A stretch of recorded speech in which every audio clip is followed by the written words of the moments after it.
Lads, can we all do a little face for the thumbnail, like a big surprise face? I want some.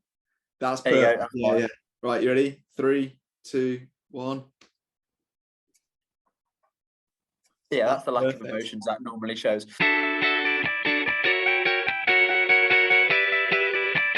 Hello, welcome to the Cricket News podcast. This is weird. It's normally James doing this. That feels weird. But I'm Zach, and with me I've got James. Hello. How you doing, James? I'm brilliant. No, I'm not used to this. I'm put on the spot. I'm usually the one in control. Yeah. And then we've got Benji, Bingle, Bong, however you want to call him. How are you, Benji? I'm very good. Can't wait to talk about some IPL. Yeah, so the last few podcasts we've been talking about England, and we will continue to talk about them and their failures in cricket. But we've got the IPL coming up. That's where our channel was founded. That's what the fans are calling for. So that's what we're going to talk about today. And we've got a few podcasts coming up in the lead up to the IPL auction, which is happening toward the end of, or is it mid-February that the auction's coming up? It's the 12th and 13th, I believe. Yeah, so we're going to be talking about all the teams. Will be 3 videos in a 2-week period, so that's a lot to look forward to. And we're going to start off by thinking about Kolkata Knight Riders, the player they've retained and who they need. So we'll go to James to kick us off. So, Kolkata Knight Riders, they retained their 2 West Indians, so Narayan and Russell. They also retained Venkatesh Iyer, who was their opener, all-rounder, could bowl some death overs.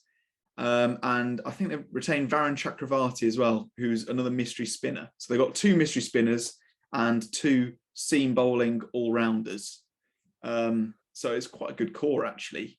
But I did write some notes on what they need. So I've written notes on what every team, like the glaring gaps. So KKR, they're lacking a captain and they're lacking a pace bowler. So who on earth should they pick to captain KKR? I think the person that really does both of those jobs is Mr. Patrick Cummins. Now, Pat Cummins has played for KKR for the last few seasons. He's done very well for KKR for the last few seasons. And as he is now Australia's Test captain, he's got a bit of leadership experience behind him. Don't shoot me when I say that fast bowlers are actually allowed to be captains. I know a lot of people don't quite believe in that statement. But Pat Cummins could fill both of those roles. I highly doubt that we'll see KKR retaining Owen Morgan, especially considering the recent form that he's been in, or even bidding on him again in the auction. So yeah, I think Pat Cummins would fill that role, and then they can get a little bit of young core Indian talent in there as well, which is something we always enjoy seeing. I hadn't actually thought about Pat Cummins. I've got in my head that they were 2 separate things, the captain and the pacer. But you're right. I'm stuck in the past. Pat Cummins would actually fill the gap very nicely for them. And I like seeing a pacer captain. It's gives me hope. Yeah, I mean, have you seen how the auction is going to go this year? So they've actually changed the sets from previous years. So rather than have it'd be batters, all rounders, wicket keepers, fast bowlers, they've actually just sort of done. It's called M, which is I don't really know what that means, but the first round of the draft is just real big hitters. Oh, that's Marquee. I think that's the Marquee round. Yeah. There you go, the Marquee round. So we've got Ashwin, Bolt, Cummins, De Kock, Shikhar Dhawan, Faf du Plessis, Shreyas Iyer, Rabada, Mohammad Shami, and David Warner, all of which would want large salaries, all of which have got 200 lakh as their reserve price. But I feel like, Cummins, he's in that first round. Might we see a first round pickup for for KKR there. I like that. I think Cummins is a good shout. They're also in need of a wicketkeeper. I know they've had Dinesh Karthik in the past. Would they bring him back? I know he was captain in the past, and then he stopped captaining because he wasn't batting very well. So I doubt they'd go back to that. But I'm thinking they need some Indian experience because Iyer and Chakravarti are quite young. There's no reason why they might not bring in Ashwin as a third spinner / captain. Who knows? And Suresh Raina, why not? He's base 2 crore, which might be a bit expensive for him. He might be past it, but yeah, I think what James said about them already having a good core. They have a very good core with those 4 players who fill quite a lot of roles. They've retained 4 players that they can build their team around, and Nareen and Russell have been part of the setup for a long time. And if you've got Venkatesh Iyer and Chakravarti, the young Indians who are almost going to fill those roles as Nareen and Russell move on, then they're definitely building for a future. So I think Kolkata Knight Riders are in a good position. And let's not forget they were our dark horse team last year. They really came back and surprised us when we thought, we'd sort of written them off, hadn't we, at the start of the year. Yeah. Maybe that was Morgan's influence. They need strong leadership or something. I don't know. But yeah. So should we move on to you go, James. I'm taking over again. I'm reverting to my natural role. No. Shall we move on to Mumbai? So yes. Zach, please may we move on to Mumbai. Of course. But who in particular are we going to talk about? Because Mumbai, in a way, are a bit boring, aren't they? In terms of they're just sensible. They are the sensible IPL team who know how to win. They've won more times than any other team, apart from maybe Chennai Super Kings. They know how to win. They've got the scouts, and the people they've retained are ridiculous. They're 4 of the best 2020 players in the world currently. Do you want to talk about them, James? Yeah. So first of all, we've got a captain and an absolute titan opening. We've got Rohit Sharma, who would probably be the most expensive person if he went to auction, I think. Him or Kohli. Just... Jadeja. Nah. Jadeja doesn't captain, and that captain experience really is valuable. They've also got Jasprit Bumrah, who is just the best seam bowler in the IPL. Surya Kumar Yadav, who I think it was a bit of a toss-up whether they'd retain him or Ishan Kishan. And I think what they've got is they've probably retained the person they didn't want to have in another team more than the person they wanted the most. So like Surya Kumar Yadav he's very formidable and he can take the game away from you. And then he's probably second only to the person that can take a game from the absolute depths to victory, which is Karan Pollard, who, love him or hate him, he's one of the best T20 batsmen in the entire world. And he bowls some dibbly-dobbly medium pace that people just can't hit away. He gets wickets. So they've got a really good core there. He did. He did real damage to England during that test match, during the last T20. What do you think Mumbai need to pick up? So what I've written in my little notes is they need a wicketkeeper, they need a spinner, and they need another all-rounder probably, because they've only got Pollard, and he's not really a shoo-in for 4 overs every time.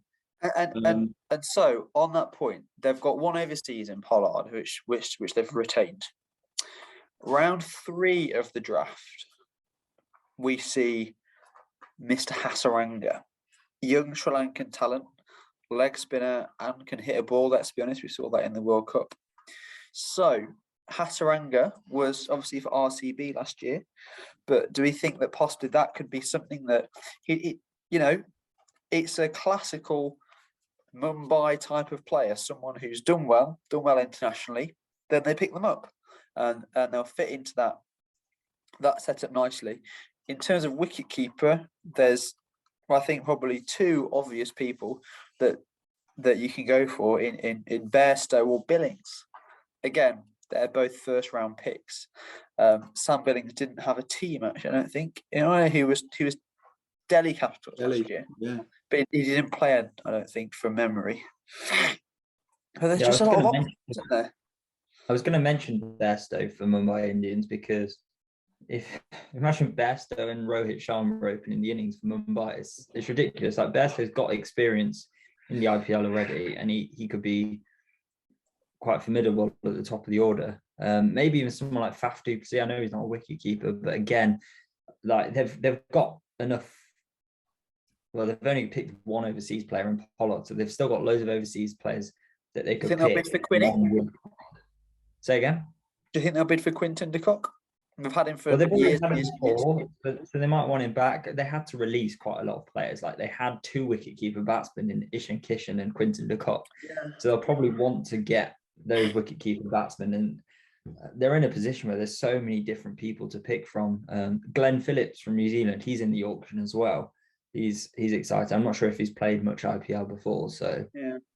That might I think he played for Kolkata, maybe. I don't know. He played for Rajasthan Royals last season. Okay. Yeah. There you go. Got experience as well. Do you think this is the point? Do you think we'll see a lot of teams retaining their previous year's players? So actually, they have released them because they're only allowed these 4 spots. But actually, do we think we might see a theme of some teams going with what they know? I mean, it might be very difficult for Mumbai because they've got Trent Boult and Quinton de Kock both in that marquee in that first round where, I mean, those players, let's be honest, are going to be highly contested. But yeah, it'll be interesting to see, won't it? I think you're absolutely right. I think we are going to see a lot of the teams that were doing well in previous seasons bidding for their own players. So I think you're going to see the likes of RCB. They're going to want a lot of their players back. Delhi had a really settled squad. They're going to want their players back. Mumbai, probably KKR as well. But there are all these teams so Punjab Kings pretty much binned off everyone. They kept Mayank Agarwal and Arshdeep Singh. We'll get onto them in a later video. But players like, teams like that, Lucknow, Ahmedabad, who have just probably Rajasthan, that just haven't, they don't have settled teams. So they're going to be looking to poach a lot of the players. And much like the team that we're about to go on to, they have larger purses than the 2 we've just mentioned because, I don't know if you mentioned this already, but they've both KKR and Mumbai have retained 4 players each, which means that they were deducted the most that you can be deducted. Yeah. I think Delhi actually got deducted more because they decided to pay their players more. So they've only got 47.5 crore to spend. Yeah. So KKR, I think it's both 48 crore that they've got left, whereas Sunrisers, they've got we'll go on to them, but 68 crore. Yeah, they've got 2 uncapped players, which were only 4 crore each to retain. So bigger budgets mean that they can, really splash out for the big ticket items like Johnny Bairstow, Quinton de Kock, Trent Boult. So they've got 68 crore, 22 players to fill, and 7 overseas players. Now, the big elephant in the room, there's 2 big people that Rashid Khan, we know, is going to be on Team Ahmedabad, is it? Yeah. Team Ahmedabad, whatever they are called. And Kane Williamson obviously took the captaincy from David Warner last year. Do we think Sunrisers will go back to David Warner and Johnny Bairstow? I can't see it happening with Warner. So there was actually a little bit of drama that went on. I don't know if you boys have kept up to date with the IPL goss, but a couple of months ago, there was some Twitter beef between David Warner and Sunrisers Hyderabad, which basically culminated in David Warner mocking Sunrisers auction strategies and Sunrisers mocking David Warner and basically saying, "Oh, good to see you're back in form now." So there's I think there's there's some bad blood there now. I can't see David Warner going back. I just really hope he doesn't get picked up by Chennai. That'll make me so upset. I really hope he does. Chennai love experience, don't they? So Yeah. it's probably going to happen. But It probably will happen. I mean, hopefully it might be a Punjab King situation, but I don't know. I can see it happening, and it's making me nervous. But yeah, we'll talk about Chennai at a different time. I can't see Warner getting back. I think two of the big pickups possibly might be Jason Roy and Johnny Bairstow. They've used them in the past. Do we think we might see a Jason Roy, Johnny Bairstow opening partnership for Sunrisers Hyderabad? I mean, that is some serious hard hitting, isn't it? Well, you say that, but I don't think Sunrisers are necessarily looking for big overseas players, because we've seen the teams who have been doing well consistently have had good Indian players and big Indian players. Like if you think about Mumbai's squad that have won, they picked 7 players each game, 7 Indian players each game who are really good and have the opportunity to win a game on their own back. Whereas if you look at squads like Rajasthan, and we'll talk about them later, and Sunrisers, they've not really had the big Indian players, and they've lost their overseas players early, and then it's exposed the middle order, and they're failed because they're not experienced. And so I think what Sunrisers need is they need an experienced India player. They need someone like Shreyas Iyer. They need bowlers who have experience as well for India. So I'm trying to think off the top of my head. First round? Maybe, yeah. Just some experience, Indian experience, which will fill the gaps, because they've not been able to. The auction, like we've said already, the auction is going to open this up so that the teams that weren't balanced before can now find some balance and compete with the other teams. And I think Sunrisers are one of them. I absolutely agree. I think Sunrisers in the past, haven't they had their top 3 being overseas? It's been Warner, Bairstow, Warner, Bairstow, Williamson, and then later in the order Rashid Khan. So you're right. You want some Indian openers if you can. Do you think, you're just throwing a question out here, what do you think about Manish Pandey? Do you think he could go for some money? Do you think he could do well at another team? Because I think he's gone at a very low strike rate while being at Sunrisers. But is that a symptom of him playing at number 4, having to sort of look after the soft underbelly of Sunrisers' middle order? I think Manish Pandey could be a look now, or a Menabad pickup. Go for a new team. Possibly Pandey and someone like Carroll Hall opening the batting together. That could be fireworks. Again, we'll look at them in a separate time. But there's a lot going on, isn't there, with this auction? It's going to be very very interesting to have a look at. I mean, if we look at the first 6 picks, which is the first 6 round of capped players, I'll just list off the Indian talent that we've got in there. So you've got some of the people. You've got Suresh Raina. You've got, as you said, Devdutt Padikkal. Washington Sundar might really fit in with being a spinner as well. So there you go. That's just a quick look at some of the players that we have there in that first round of picks, where Benji will read out the entire auction list. I was doing a selection, all right. We'll fast forward through it. Do a little time lapse of it. But my point being, right, the 6 rounds, which is where we're going to get the bulk of the drama in the auction. And there's some real big pickups that should go, some real big bits of money that could be spent in those rounds. And as you say, Zach, I think that's where every team really needs to cash in, because otherwise, or cash out, because otherwise they're going to really struggle, aren't they? Yeah. Right. Should we call it there? Yeah, that's the first 3 teams: Kolkata Knight Riders, Mumbai Indians, Sunrisers. It's going to be a quick sort of run through each of the teams leading up to the auction, because it's a mega auction, so who knows what could happen at the end of the day. Last time it was during lockdown, so we were able to watch it freely, like, have the whole day just watching the auction. This time, I'm not sure if we're going to be that. If it is on a Saturday or a day of the week that we're all free, why not do a live stream or something? I don't know. That might be fun. Don't promise things. Don't promise things No. that we can't deliver on, Zach. We'll see. But yeah, thanks everyone. Remember to follow us on all social medias. It's at Cricket Nerds Pod. Do all the things. Correct? Yeah, on everything. Make sure you leave us a comment who your favorite Indian talent is. Make sure to subscribe. So yeah, Brilliant. all that. Bye. Thanks everyone.